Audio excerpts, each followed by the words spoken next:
The board game industry is one of those gate-kept hobbies that's actually even worse, possibly, than video games or comics or books even, because it is difficult to make board games. It's difficult to talk about the content and get any attention out there. And there are so many freaking games, as Tom Vasel kind of alludes to right here and says right here directly.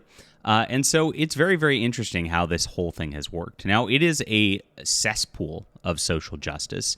The entire industry is controlled by people who will not even interact with this side of the aisle at all. We've faced a lot of problems over the years, and part of it's been amplified by Tom Vasel. Now, Tom Vasel did this really interesting video that I haven't even looked at his stuff in a long, long time because, at this point, I'm not really checking out a lot of new games, mainly because of the awful people in the industry. And then second, most of the games I like to play are the same ones I've been playing since like 2013, 2014. I feel like we had this like rash of innovation where things really like upped in their game and all that. And now it's like, oh, well, these components are a little bit prettier and a little bit, more cooler miniatures than your meeples you used to have 10 years ago. And that's about all that new games really have brought to the table in a long, long time. So I've checked out, and I think a lot of people have also. Now, I've noticed that the Dice Tower seems to be shrinking a little bit. I'll get into all of this. I'll get into the gatekeeping and what happens here. And then what happened here? Because clearly somebody got really mad at Tom Vasel. This comes across as a very passive-aggressive video by him. And as you can see, he says, "I don't care about your indie game. I don't care about it." Like, why would you even title it that? Probably for clicks, because most of his videos are not getting views like this, which you'll see. And so he made some passive-aggressive rant about, like, why he chooses what he reviews. Of course, does the thing where he, like, tries to sound pretty reasonable in it. But the truth is, he's part of the SJW gatekeeping elite, and he's been that way for years. And in fact, he's actually made it so a lot of people are not welcome at the Dice Tower, and not paying, if you're a conservative board game maker, you're pretty much out just because he doesn't want to, quote, get into the controversy.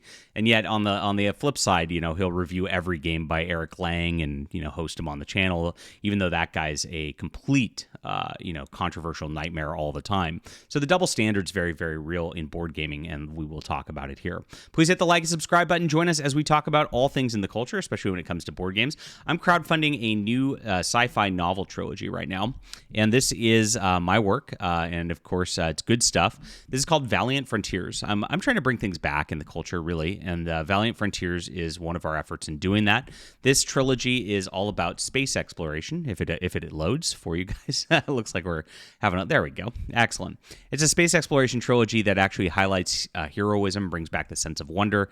Really good stuff right here. It starts with the Soul Catcher, goes into the safe place, and then concludes in the Time Bomb. Now, each one of these is its own sci-fi concept, and I'd love to have miniatures or board games based off of this. That'd be a lot of fun. So if you're, I've always talked about this, and I've talked with a couple designers over years. It's like it's difficult to get something like that off the ground. So I focus on the writing. That's what I do the best. Check this out if you support our channel, like what we do here. It's in the description below. So, like I said, board gaming's quite the cesspool, and it is very much the same thing as a lot of other things. There's an influencer clique that kind of dominates everything, and those influencers, of course, Rado, Tom, and then there's the guy Watch It Played guy, and a few others, and they basically collude to try to promote what games get popular, and it is often based on clout in the industry, just like pretty much everything else. And so when we see this, it's just like a kind of ugly thing. Now, the Dice Tower likes to try to control everything. They bring a lot of contributors in. They do a lot of like they'll have people guest, etc.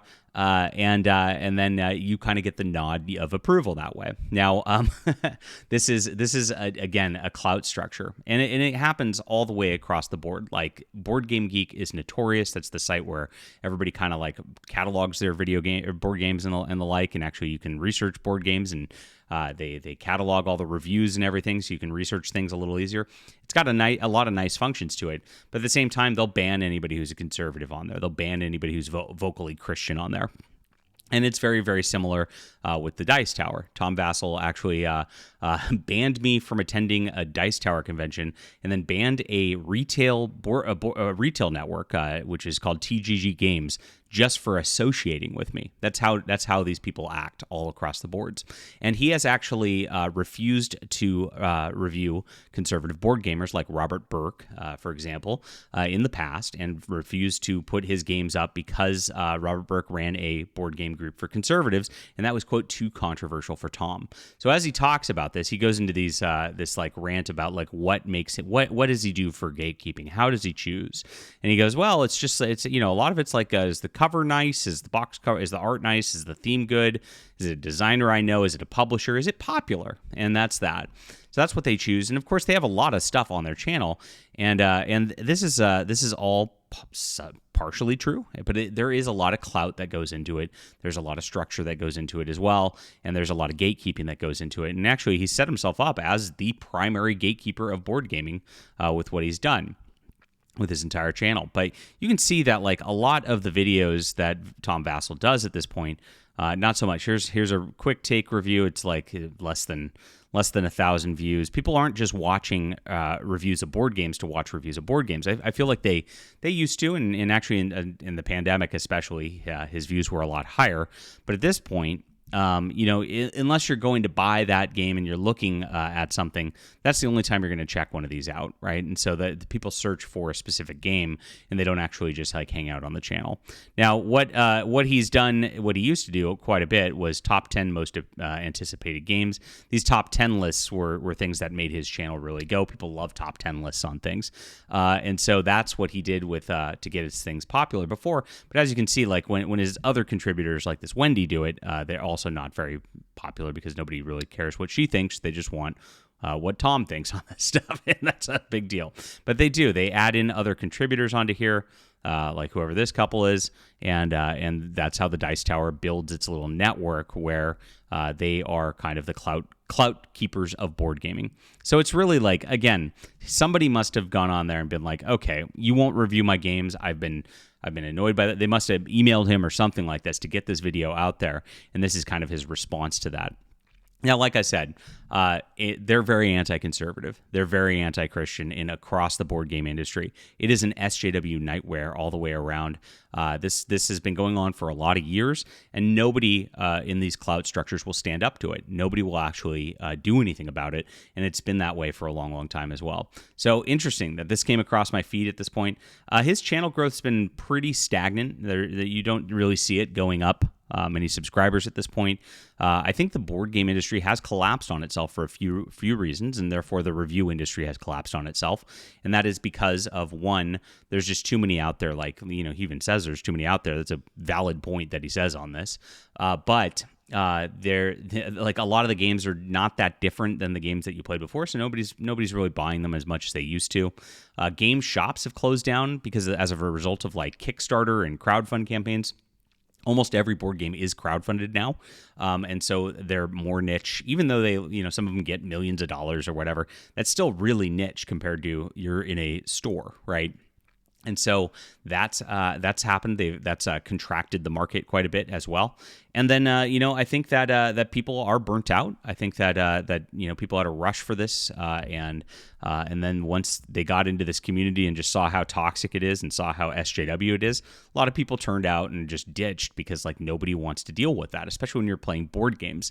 And we've seen it again. Like Eric Lang puts like pronouns into a Mass Effect board game. It was just ridiculous. And of course, nobody calls that out on something like the Dice Tower or anything like that because they just clap for the black guy. That's what they do. And this is the absolute state of board gaming. So interesting on this. You can kind of see they do hide comments that are negative after a while. Somebody says, I really like insight videos into the industry. There wasn't a lot of insight here. He's just saying, like, this is how I choose board games. And is the game review worthy? Again, every game, same standards. And he actually defends himself on this, saying that, when he said he doesn't like a game, he knows that like they have some influence and that actually might hurt some sales. And when he says he does like a game, maybe it helps some sales. But again, I don't think they hold the same standards. I think the standards are very, very political at the Dice Tower, and I've seen this go over the years with this as well. Now, this is interesting. Have you considered simply hiring 5,000 more staff? This is what I noticed with the Dice Tower, because I haven't checked out their channel in some time. But I'm looking at their monthly earnings. And they are, of course, in the last 7 days, down quite a bit, even with this one. They upload about 33 videos per week. And you can see their monthly earnings are probably between $4,000 and $11,000. Now, Tom used to have a giant staff. And he used to have people in here and all that. It doesn't look like they really have that anymore. You go to the live streams, it looks like there's a lot of maybe contributors who are volunteering now, and I don't even know who the new contributors are. These are this Wendy and this other guy here, Joey Evans, seems to be the people that are on here. I remember when it was Sam and Z Garcia. I saw Z pops in periodically, but those guys have been out for a while, and so it looks like maybe the operation has slimmed up a bit. Now, there's a few reasons for this. I think it's the board game a little bit, and then second, YouTube actually has made it difficult for a lot of channels this year, and so a lot of people are downsizing. A lot of people are causing this sort of thing to collapse in on itself. Let's see, the Dice Tower crowdfund. They also do a crowdfund once a year, and I guess they're doing it on GameFound now. They used to do it on Kickstarter.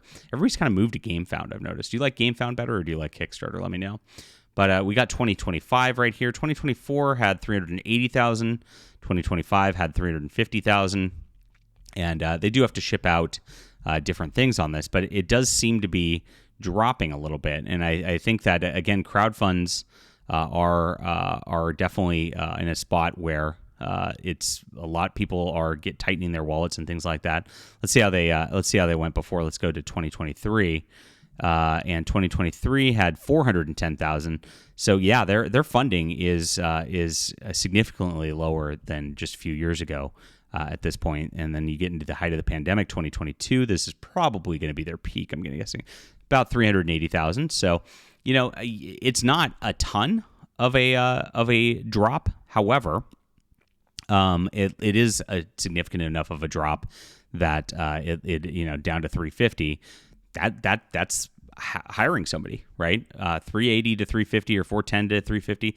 That's a full-time or half-time salary right there. So as people, of course, tune out a little bit, this sort of thing tends to happen. So this is where we're at. This is the state of the Dice Tower. I haven't checked them out in a while, but this was a very interesting video. Like I said, they're gatekeepers. They're SJWs. They haven't really changed much on that front, and that's the board game industry in a nutshell. What do you think about this? Leave a comment down below. Hit the like and subscribe button. Please check out Valiant Frontiers for some great sci-fis in the description below as well. We'll be back soon.